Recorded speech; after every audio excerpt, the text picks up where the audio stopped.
Good day. This is News Flash.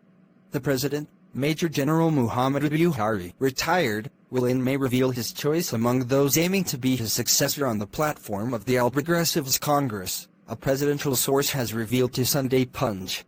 According to the source, the President is critically studying the aspirants, their attitudes, actions, backgrounds and others before either making his pronouncement on the issue or directing his trusted aides on whom to queue behind among them.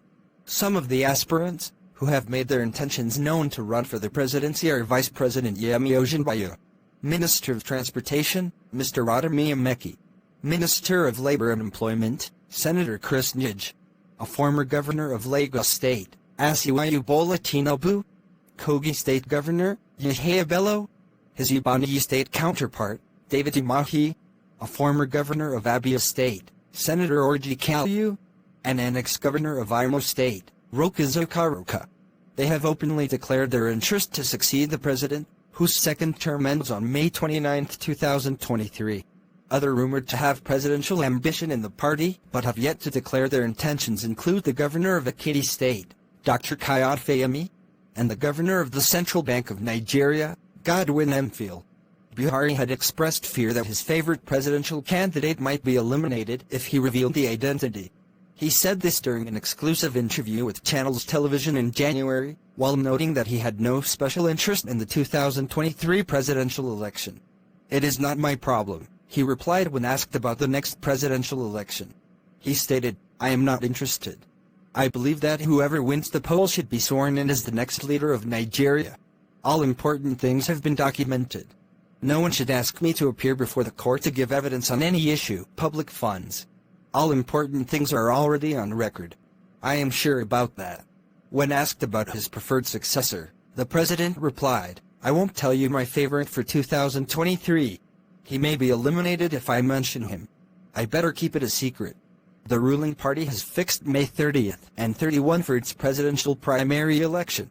The APC, in a letter addressed to the chairman of the Independent National Electoral Commission, Professor Mahmood Yakubu, dated April 6, notified the electoral body of the dates and schedule of its primaries for the nomination of candidates for the 2023 general elections. The letter was signed by the party's national secretary, Senator Iola Omisir. This serves as a formal notification, pursuant to the provisions of Section 85 of the Electoral Act, 2010, as amended. Kindly arrange for your officials to monitor the exercise accordingly. While hoping to receive your cooperation, please accept the assurances of my highest esteem, the letter read in part. However, the presidency source said there was no way Buhari would allow all the APC presidential aspirants to go into the race without having an input.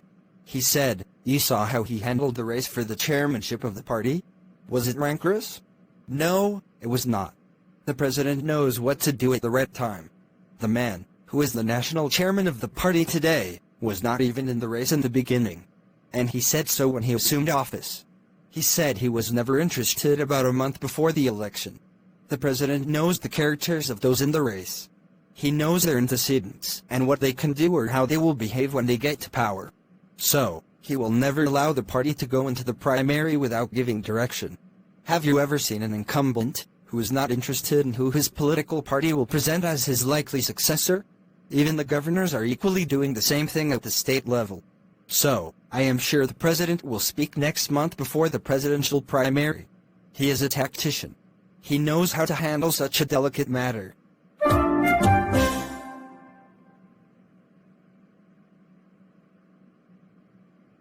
Meanwhile, the decision of the APC to peg its presidential nomination and expression of interest forms at N100M seems not to have intimidated some serving public officials as they have expressed willingness to pay the sum.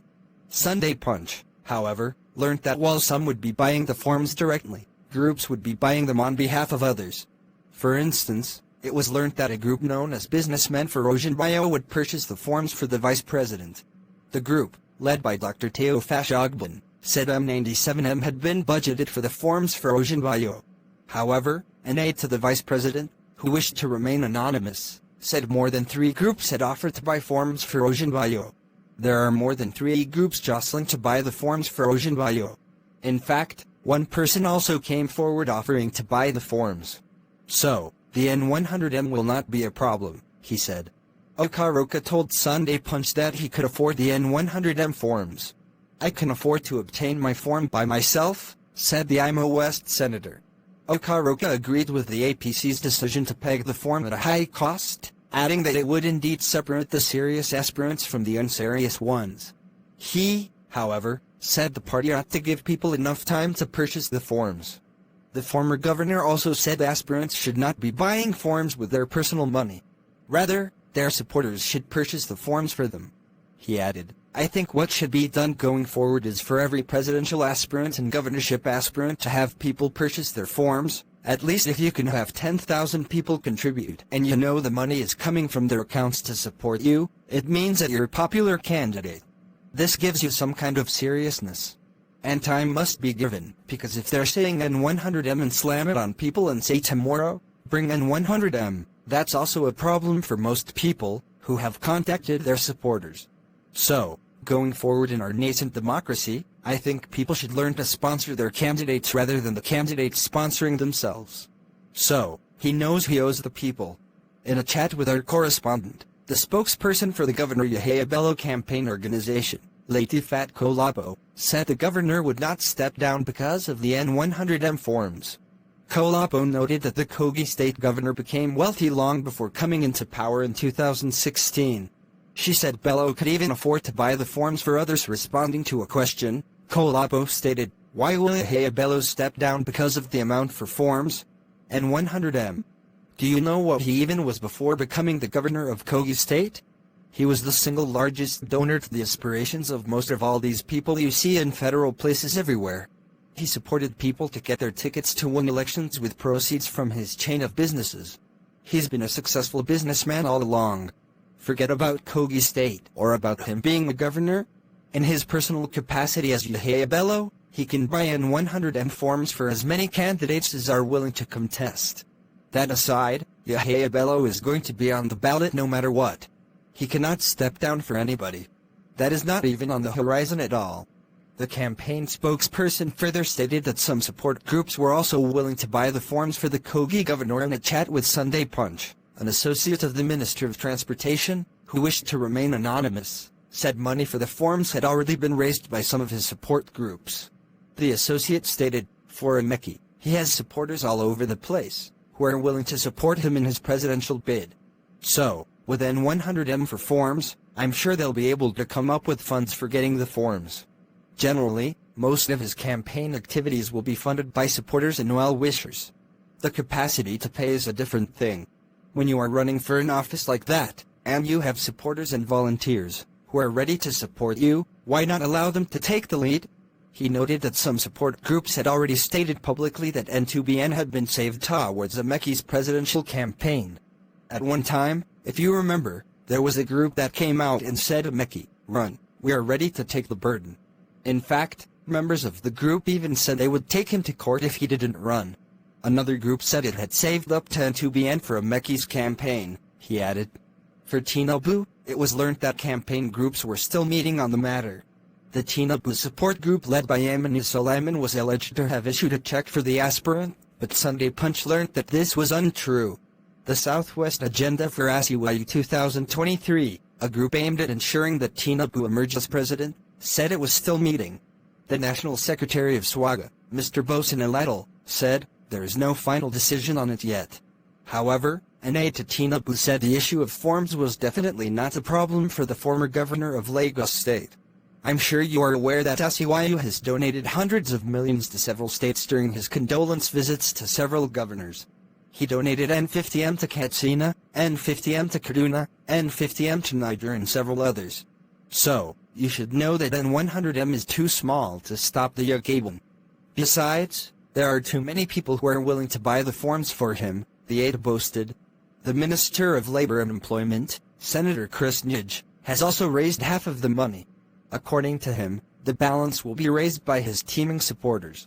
"For somebody like me, I was budgeting N50M, my supporters and I, but when the thing came out and it was N100M, they started calling me," he said on Channels Television. However, an IT expert, Adamu Garba, who is one of the youngest presidential aspirants in the party, condemned the high cost of the forms. In an interview with our correspondent, Garba stated, I think cost of forms is too expensive. We are trying to monetize access to public offices, and public offices are supposed to deliver public goods. What you do in public offices is to filter candidates based on their competencies and capacities to deliver on the issues that we face today as a nation. As opposed to putting only money as a means to filter candidates, we are supposed to have an arrangement where these candidates are willing to present a proposal that is convincing to the Nigerian public and to Nigerians based on our issues before allowing them to go into the contest. Garba said in a country like Nigeria, where the minimum wage was N30,000, a worker would have to work for 278 years in order to save enough to buy the N100M forms. On whether he would step down, Garba said many of his friends had begun reaching out to him to offer their support. The IT expert added that crowdfunding might also be explored. So, we are going to release the campaign account details, where everybody is expected to bring his own share, Garba stated.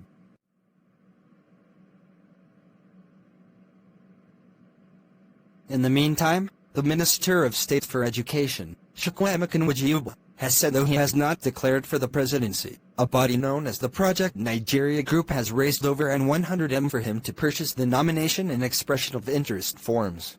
Nwajioba, who spoke in a telephone interview with Sunday Punch, stated that he had been informed by the group that about 1,000 individuals had contributed a little over N100M and would purchase the APC presidential forms for him.